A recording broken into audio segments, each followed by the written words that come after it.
Hello, my name is Angela, and I am 33 years old. My life is a canvas on which I mix the paints myself, and my profession is interior design, the art of creating harmony from space and light. I practice this art here in Portland, Oregon, a city where the gray sky becomes the perfect backdrop for vibrant creative solutions. And let me tell you, the path that led me to this threshold was paved not with parental hopes. It was my own solitary and persistent journey. My family is a world of gastronomy, ruled by the smells of fried meat and the clatter of dishes. My parents own a small chain of restaurants scattered throughout the city. Their empire is nothing fancy, not exquisite Michelin-starred temples, but just solid, typical American fare, a realm of juicy burgers, appetizing steaks, and other simple but hearty classics. Just 5 locations, each a monument to my father's hard work. He built this business from the ground up with his own hands when I was just a child, and from day one, an unshakable rule was proclaimed. Both his children, me and my younger brother Kevin, would one day stand under this banner and continue his life's work. Kevin, who is now 31, saw this prospect as nectar. He readily devoured our father's plans like a favorite dish. I, however, had different cards in my hand, different dreams inscribed on my heart. Growing up, the inequality in how we were treated was as obvious as the difference between family silver and cheap cutlery. It manifested most vividly one distant Christmas when I was 14 and Kevin was 12. Both of us, holding our breath, dreamed of new bicycles. Under the tree, Kevin found a top-of-the-line gleaming mountain bike, the embodiment of the boldest boyhood fantasies. I got a used one, found by my father at a garage sale. He had repainted it himself, trying to hide the traces of previous ownership, but he couldn't hide the bitterness in my eyes. At 17, Kevin, distracted while texting, crashed his car, and my father, without a word, replaced his iron steed with a newer, more expensive model. That same year, I got a ticket for illegal parking, and I not only had to pay it from my own savings, but was also forbidden from driving for a month, as if I had committed a serious crime. But the real storm broke when Kevin, already 19, was entrusted with closing the downtown restaurant, and he, through his own carelessness, forgot to do it. That night, someone broke in, emptied the cash register, taking thousands of dollars, and trashed the dining area. The total losses exceeded $15,000. I watched as my father, after listening to his son's excuses, put a hand on his shoulder and said with truly regal indulgence, "Everyone makes mistakes, son. We'll be more careful next time." Mom, as always, nodded silently, her silence more eloquent than any words.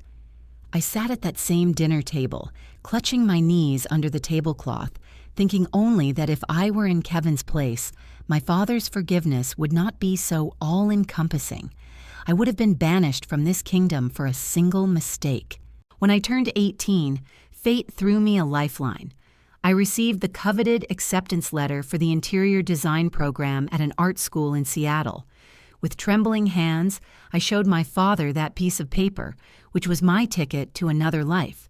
His face grew long and cold, as if carved from ice. "If you don't join the restaurants, you'll be on your own," came the verdict. "We won't pay for some artsy education when you're supposed to be learning the family business." Mom sat staring at her plate, her lips pressed into a thin, ruthless line of agreement. And Kevin, the smug one, sat across from me, barely suppressing a smirk, as if he'd hit the jackpot getting sole possession of the share of the empire that was already intended for him. Well then, I left. I went my own way, working 2 jobs, nights as a waitress in a stuffy diner that smelled of grease and beer, and days tutoring students like myself. I took out a student loan, which I am still paying off to this day, but I bought my freedom with it. After graduating with honors, I returned to Portland not to beg for mercy, but armed, with my diploma and an iron will. I started building my career from scratch, with small residential projects where I had to turn tiny apartments into works of art. Then came commissions for boutique hotels and spacious upscale homes. Simultaneously, I studied business courses, wanting to understand the laws of the world I had once rejected. By the time I was 33, I was signing six-figure contracts and had become one of the most sought-after luxury interior designers in the city. 5 years ago, when I was 28, tragedy struck our family. My mother became seriously ill. She was diagnosed with cancer. The treatment cost a fortune, and my father's restaurants were going through hard times at that point, straining under the weight of rising food costs and increases in the minimum wage. Their insurance covered only a fraction of what was needed. Chemotherapy, radiation, consultations with the best specialists, mountains of medical bills grew like yeast. I didn't even think twice. I started paying for everything. For hospital rooms, for expensive medications, for visits to a top specialist from San Francisco who ultimately managed to achieve stable remission for her. In the end, it cost about $100,000. My father, awkwardly avoiding my eyes, muttered something about paying me back once things improved. We both knew perfectly well it was an empty promise, but I didn't care. She was my mom. After my mother had fully recovered and regained her strength, a brief message arrived on my phone. "Thank you for everything, sweetheart." That was all. Not a single call where I could hear the tremor in her voice, not one visit to hug me and look me in the eye, just cold, impersonal digits on a screen. And 3 years ago, when I turned 30, Kevin was struck by another grand idea.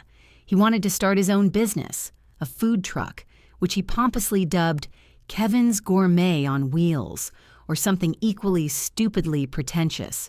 His venture failed swiftly and spectacularly, burning out completely in the competitive waves within just 6 months. He successfully maxed out all his credit cards, sank into debt with suppliers, and stopped paying his share of the operational costs for the family restaurants. Then came the call from my father, and his voice held not the familiar authority but a desperate, humbled plea for the first time in years.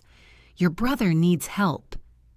Without further ado, driven more by a sense of habitual family duty than genuine impulse, I transferred $25,000 to cover Kevin's debts and another $15,000 to keep the restaurants from sliding into a financial abyss. And do you know what Kevin did at the very next family barbecue? He stood there, clutching a bottle of craft beer, and smugly held forth to the guests about how skillfully he had navigated the harsh realities of business and executed a brilliant financial restructuring. Not a single word, not a hint, that it was my money that had saved his reputation and well-being. But I kept giving, as if wound up. When expensive kitchen equipment broke down in the main restaurant, I paid. When my mother needed another, more complex course of treatment, I paid. When it was necessary to settle a lawsuit with a customer who had slipped on a wet floor, I paid again. And each time, deep down, a naive, trembling hope flickered that perhaps this very act would finally make them see in me not just a convenient checkbook, but a daughter, a sister, a person. Yet at every family dinner, my father, with unwavering consistency, spoke only of the restaurants, of Kevin's untapped potential, and of his grand plans for expanding the empire. And here we are in the present, and my father's restaurants, having overcome the crisis, have started generating stable income again. At the beginning of the week, he called me, and in a dry, businesslike tone, declared that we needed to have a family dinner to discuss some important matters. I crossed the threshold of their house on Thursday evening. The familiar aroma of beef stew, my father's favorite dish, which my mother had prepared with ritual care, hung in the air. Kevin was already there with his fiancée, Madison, a sweet, nice girl he'd been dating for about a year. I genuinely liked her. She seemed smart, level-headed, and, as I sadly thought to myself, far too good for my brother. We had barely started eating when my father loudly, deliberately cleared his throat, calling for attention. "Angela," he said, not looking me in the eye, "we need $50,000 for restaurant improvements and expansion." Just like that. No preliminary inquiries about how I was doing, not a single "good to see you," just a direct, indifferent request to give them $50,000.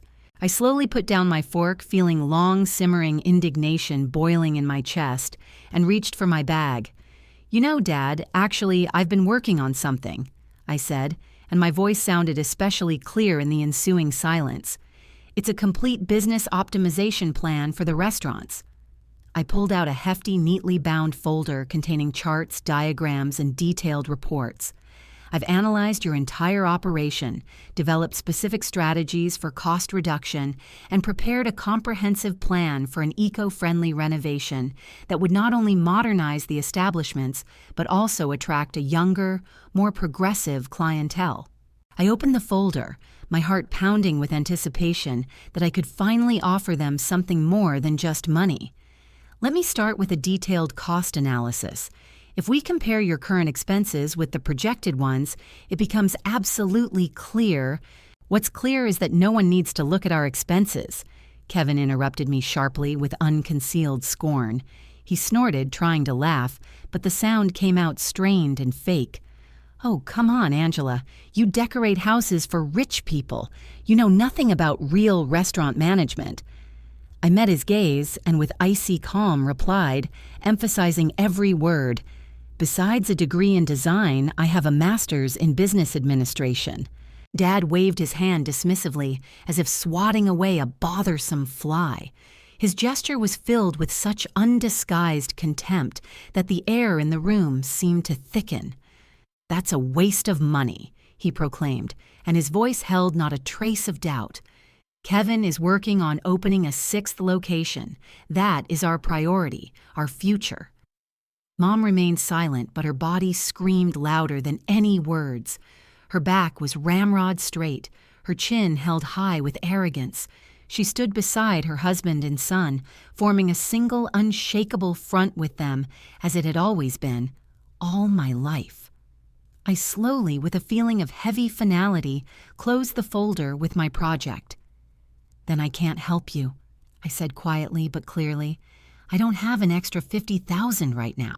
The silence that fell was deafening, physically oppressive. My father's face turned crimson with suppressed anger. Mom stared at her plate of stew as if the pattern on the porcelain were the most fascinating thing in the world. Kevin stared at me with such open, silent outrage, as if I had just spat in his food. Madison, trying to defuse the unbearably tense atmosphere, timidly interjected, "Angela, this design work looks incredibly—" But Kevin cut her off sharply, hissing through his teeth, "Madison, maybe don't interfere in family matters." I gathered my folder, and at that very moment they all, as if on command, turned away from me and began discussing the menu for the new location among themselves, as if I weren't in the room at all. Only Madison kept stealing glances at me, full of helpless sympathy. I turned around and walked out without saying a word of goodbye. Returning home, I threw the folder onto the glass coffee table, and the loud slap echoed through the quiet apartment. All those countless hours of painstaking research, all those carefully considered plans and bold ideas, all had gone to waste, turned into worthless trash. I brewed myself some lemon balm tea, the herbal blend that usually soothed my frayed nerves, but this time its warmth brought no relief, only emphasizing the icy emptiness inside. A few weeks passed. Work kept me from sinking into a pit of self-pity. I was managing 3 major projects simultaneously, which was a blessing, as it required full concentration and distracted me from the drawn-out family drama.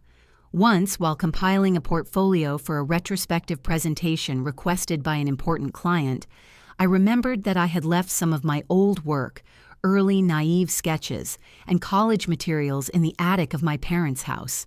I called my mom. The phone rang for a long time, monotonously, and then switched to voicemail. It was strange. She usually always answered, especially during the day. The next day, I tried again.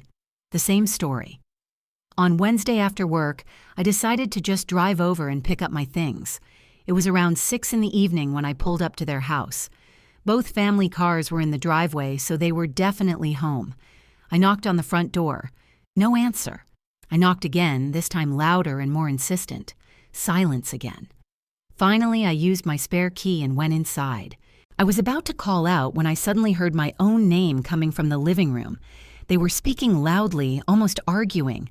I froze in the hallway, unable to move. Dad was speaking in his rich, confident baritone. Kevin is the only one truly involved in the family business. He upholds our traditions. He's always on our side. Angela just does her own thing and doesn't care about us. We should rewrite the will, he continued, and at those words, I felt cold inside. Everything should go to Kevin. The house, the restaurants, all of it. "Oh, Dad, thank you," Kevin exclaimed, and his voice held genuine, triumphant joy. "This means everything to me. I won't let you down." Then my mother's voice came, timid and uncertain. "But Angela has given us so much money over the years. She paid for my treatment. She's just a walking ATM." My father cut her off sharply, a whistle in his voice. "She thinks she can buy our love with her money. A person like that doesn't deserve respect, let alone an inheritance." Kevin laughed. A real, loud, smug laugh. "Absolutely right, Dad." Mom fell silent. She didn't say another word in my defense. I backed out of the house as quietly as I had entered, got into my car, and drove home on autopilot. My hands were treacherously shaking the whole way. They had already decided everything. I was just waiting to see what would happen next. The next morning, my phone vibrated, shattering the fragile silence that had settled in my new reality. It was a message from my mom, short, concise, deadly. "Don't call or come over. It's over between us." Just like that. No explanations, no attempts to justify without the context that had defined our difficult relationship for years. Although after what I had overheard, no explanations were needed, the puzzle had formed a single, bleak picture. I typed a single word in response, cold and final. Understood. Then I opened the banking app on my phone. Over the years, whether out of a sense of duty or a futile hope for recognition, I had set up numerous automatic payments. They lined up in a long, depressing list. Mom's medical expenses, $500 monthly for prescriptions and specialist visits, payments on Kevin's remaining debts, $800 a month, utilities for the 2 largest restaurants, totaling about $3,000. This entire financial artery, sustaining their life, had been pulsing reliably from my account all these years with Swiss watch precision. I canceled everyone, one by one. Each click of the delete button was like a dull thud of a spade on a coffin lid, burying my last illusions. The next morning, my phone literally exploded. 27 missed calls before 9 a.m., an endless stream of messages, voicemails and emails. The voicemail from Kevin was particularly vile, dripping with poison and self-importance. "Selfish bitch!" he screamed into the phone. "How could you do this to us after everything we've done for you? You're pathetic, Angela, completely pathetic." Mom attacked with messages, one after another, playing on the most painful chord. "How can you do this after everything I've been through? After I almost died? My medical bills, Angela, how could you? You're breaking my heart. Is this how you treat your sick mother?" My father's emails were brief, like a dagger thrust, and just as demanding. "Fix this immediately. The restaurants won't survive without your support. Restore the payments now." I didn't respond to any of them. Not a single call, message, or email. But they didn't give up. Mom showed up at my apartment 3 times that week. I watched her through the peephole. She stood in the hallway, haggard and pale, and would knock on the door for 15 to 20 minutes at a time. "Angela, please open the door. We need to talk. Please, darling. I'm your mom." I sat on the sofa, working on my laptop, pretending not to hear her, drowning out the inner tremor with loud music in my headphones. Eventually, she would leave, but she always came back. The worst was when Kevin started showing up at my office. He would wait by my car in the underground parking lot, approaching me just as I was trying to leave. "You can't avoid us forever," he hissed one evening, blocking my path to the driver's door. "You owe us. You owe me. Move aside, Kevin. Not until you turn the payments back on." His voice grew louder, becoming more aggressive. His face was a mask of pure, unadulterated malice. A few of my male colleagues heading to their cars noticed our altercation. "Is everything all right, Angela?" called out Tom from accounting. "My brother was just leaving," I replied, looking Kevin straight in the eyes. "No, I'm not," he barked. Tom and two other employees moved closer, forming a living wall. "I think you were," Tom said firmly, and his voice held an unmistakable threat. Kevin looked at the three men, then back at me. "This isn't over," he spat before backing away. After that incident, Tom and the others started walking me to my car every evening. I hated the necessity, feeling like a schoolgirl under guard, but Kevin seemed capable of desperate measures, and I didn't want to take the risk. 3 days after the parking lot confrontation, I was in my office, immersed in studying fabric samples for a new project, when there was a soft knock on the door. My assistant peeked in. "Madison is here to see you," she said quietly. "Says it's urgent and personal." She entered, all nervous, almost frightened. In her hands was a heavy cardstock folder, and she kept glancing over her shoulder as if someone were following her. "Madison, if Kevin sent you—" I began, but she sharply interrupted me. "No," she exhaled, and her eyes showed genuine distress. "He doesn't know I'm here. May I sit down?" I nodded, burning with curiosity and a vague foreboding. She sank into the chair opposite my desk, and her fingers nervously drummed on the smooth surface of the heavy cardstock folder she was clutching to her chest, as if it were a lifeline in a raging ocean of lies. Finally, she resolutely pushed it toward me. "You need to see this," she breathed, and her voice held genuine pain. "I couldn't stand by any longer, not after what they're doing to you." I slowly opened the folder, and before my eyes lay a chaotic but relentlessly logical labyrinth of bank statements, receipts, and printouts of electronic transactions. All the documents pertained to the restaurant accounts from the last 3 years. "What am I looking at?" I asked quietly, though the answer was beginning to emerge from the numbers and dates. "Proof," Madison replied just as quietly. "Kevin has been stealing from the restaurants. Tens of thousands of dollars just disappeared. This is why they always had financial problems."